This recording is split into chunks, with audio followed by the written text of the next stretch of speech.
You're 19, tied to a wooden stake, rough rope cutting into your wrists. The flames lick at your ankles. You can smell your own hair singeing. You taste smoke and terror on your tongue. The crowd is roaring, some hurling abuse, some sobbing, but most are simply hungry for the spectacle. Your executioner's torch feels like the sun itself, and all you did was try to save France. The twisted irony of it. This moment was inevitable from the very second you drew your first breath. Rewind to 1412. Domremy, a village so small it doesn't even warrant a proper name on most maps. You're born into a world that's already marked you for death. You just don't know it yet. Your village reeks of fear and servitude. A charming combination. You can hear the war drums echoing from miles away. Feel the ground shake when English cavalry thunders past. The church bells don't ring for prayers anymore. They are warning signals. Your life. Wake up, pray, work the fields. Repeat. Your diet is stale bread and prayers. Meat for lords who wouldn't give you the time of day. Your father, Jack, is a farmer with a fierce temper. Your mother, Isabel, is utterly devoted to the saints. They've grand plans to marry you off by 16. Spoiler, you're not particularly keen. You've got far bigger fish to fry, like saving an entire kingdom. At 13, everything changes. You're in the garden, dirt under your fingernails, sweat stinging your eyes in the brutal summer heat. Then, bang, the air crackles like lightning and glowing figures appear. The temperature drops so sharply you can see your own breath. St. Michael, Catherine, and Margaret materialize out of thin air, their voices ringing in your skull like cathedral bells. Your knees hit the ground so hard you'll have bruises for weeks. But you can't look away from their burning eyes. They tell you to drive the English out of France and crown a king. No pressure, eh? Divine voices. Either God's got a rather extraordinary plan, or you've eaten some seriously dodgy rye bread. You decide it's the former. These saints keep appearing, pestering you like celestial helicopter parents, urging you to save a country that's been at war for decades. France is divided, the English and Burgundians on one side, your Dauphin Charles on the other, barely clinging onto his crown and his sanity. You tried telling people about your voices. Big mistake. Your father thinks you've gone completely mad. The neighbors whisper, which? A teenage girl saving France. Yes, that'll go down like a lead balloon. The 100 Years' War is torching villages, and you can hear actual screams and smell actual smoke from the raids. Your divine calling comes with a soundtrack of human suffering. Your voices aren't merely inspiration. They're a burden that makes you the village oddity. Everyone doubts you, but you're not backing down. You're Joan, and you're about to turn this war-torn world completely upside down. Brace yourself. It's going to be a bumpy ride to either glory or the stake. Fast forward to 16. You're a peasant girl with voices in your head, trekking to Vaucouleurs to beg Robert de Baudricourt for an escort to the Dauphin, a nobody asking a lord for assistance. He laughs you off twice. You're back in 1428, spouting prophesies about French defeats like some medieval Nostradamus. Third time's a charm. You predict the loss of the Battle of the Herrings and, boom, it happens. Suddenly, Baudricourt isn't laughing anymore. He hands you a horse and some soldiers. Right then, game on. Now 17, you're dressed in men's clothes. Practical for survival, certainly, but it's going to come back and bite you later. You ride 11 days through enemy territory to Chinon, dodging English patrols like some medieval action hero.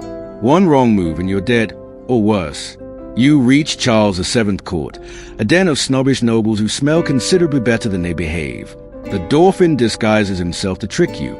Charming little party game. But you walk straight up, call him out, and reveal secrets only he could possibly know.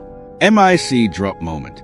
You're a teenager with absolutely no combat training, asking for an army. Bold move, Joan.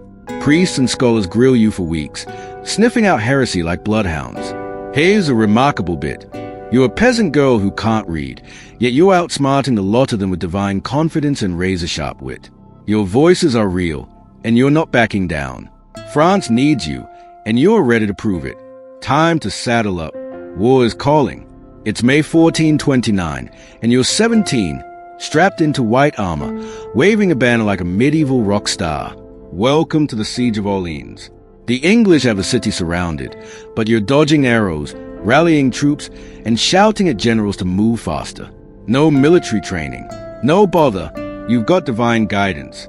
Or perhaps just beginner's luck and nose of steel. 9 days later, Orléans is free. The French are calling you the Maid of Orléans, and you're lapping up the glory like a starving peasant at a banquet. Next stop, steamrolling the English at the Loire campaign. You're racking up victories like a seasoned professional. The French soldiers follow you as though you're God's own personal messenger, hanging on your every word. Your voice has told you to liberate the Loire, and you're delivering in spades. By July, you're standing proudly in Reims as Charles VII receives his crown on the 17th of July, 1429. You've done it. Mission accomplished. Yes? Wrong. The war is still raging, and glory comes with a price tag you haven't seen yet. September brings your push for Paris, charging the gates like a woman possessed. But reality intervenes rather sharply. An arrow slams into your leg, and Charles, that ungrateful so-and-so you've just crowned, calls it quits. You're bleeding, begging to keep fighting, but His Majesty says no. The first whiff of betrayal hits your nostrils. France is buzzing. Your name is on every tongue, from peasants to nobles. You're a living legend, the girl who turned the tide of the 100 Years' War. But here's the thing about legends. They make enemies. The English and their Burgundian allies are absolutely furious, and they are plotting your downfall. Your white armor is shining bright, but the shadows are creeping in. You're at the top of the world, but the higher you climb, the harder you fall. May 1430, Compiègne. One moment you're charging like the fearless soul you are, banner high and spirits higher. The next, Burgundian soldiers yank you off your horse like a sack of grain. Captured. They don't see a hero, just a prize with a price tag. They sell you to the English for a handsome sum of gold, because loyalty is about as valuable as a peasant's promise in medieval politics. You're 18, and the very people you saved France for have cast you aside like a gambling chip. Now you're locked in a tower in Rouen, surrounded by English guards who leer at you like you're their next meal. You stick to men's clothes, not for fashion, but to keep their grubby hands off you. It's your only armor now, and even that is considered a crime in their kangaroo court. Charles, the king you crowned, is far too busy sipping wine and playing politics to send a rescue party. You're entirely on your own, abandoned by the very people who owe you everything. Desperation sets in hard. You leap from a 70-foot tower, hoping for a miraculous escape. Spoiler, you don't quite stick the landing. Bruised, battered, and back in chains. You're staring down a future that looks grimmer by the day. The English want you dead. The Burgundians are counting their coins. And your former king has developed a remarkably convenient case of amnesia. You're still hearing your voices urging you to stay strong. But the walls, literal and metaphorical, are closing in. Rock bottom, you're about to discover, has a basement. January 1431. You're 19, chained in a courtroom facing 70 charges, heresy, witchcraft, and the apparently heinous crime of wearing trousers. The English and their puppet bishop, Pierre Cauchon, have rigged this trial tied to the medieval corset. These aren't holy men. They are political assassins in robes, desperate to eliminate a French icon who's made them look utterly foolish. Bishops and scholars hurl trick questions to trap you, but you're dodging their verbal arrows like a seasoned pro. Outsmarting a room full of priests at 19. Not bad going for a peasant girl who can't read but can spot hypocrisy from a mile off. They scream that you're a witch because of your voices. You fire back. My saints are real and God is on my side. The courtroom falls silent. Cauchon is seething. Cross-dressing becomes their smoking gun when they run out of actual crimes.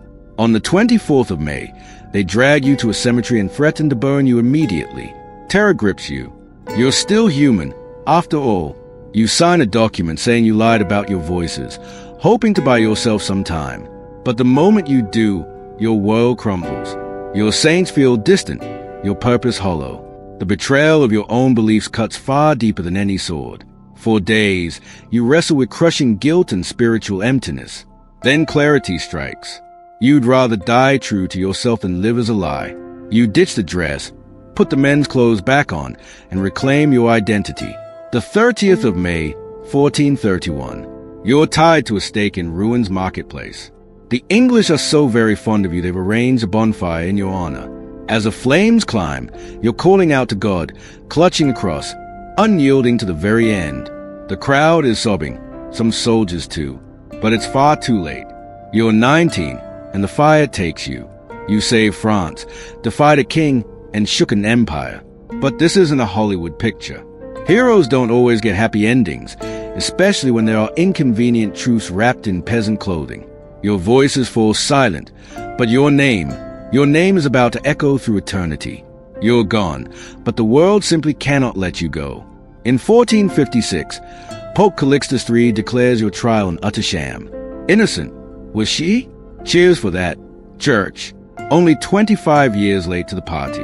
By 1920, you're Saint Joan, patron of France, of soldiers, and of every dreamer with the guts to see it through. Most teenagers can't manage to sort their own laundry. You became a saint. You're a feminist icon who spat in the face of medieval patriarchy.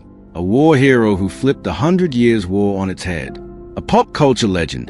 From Christine de Pizan's poems to the Passion of Joan of Arc, you're absolutely everywhere.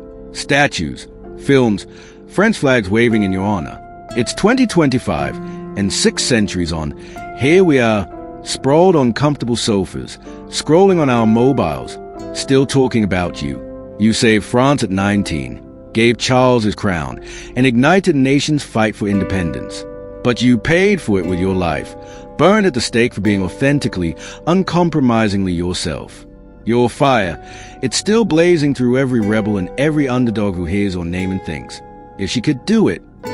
Joan, you're eternal, and eternally furious about how wretchedly unfair it all was.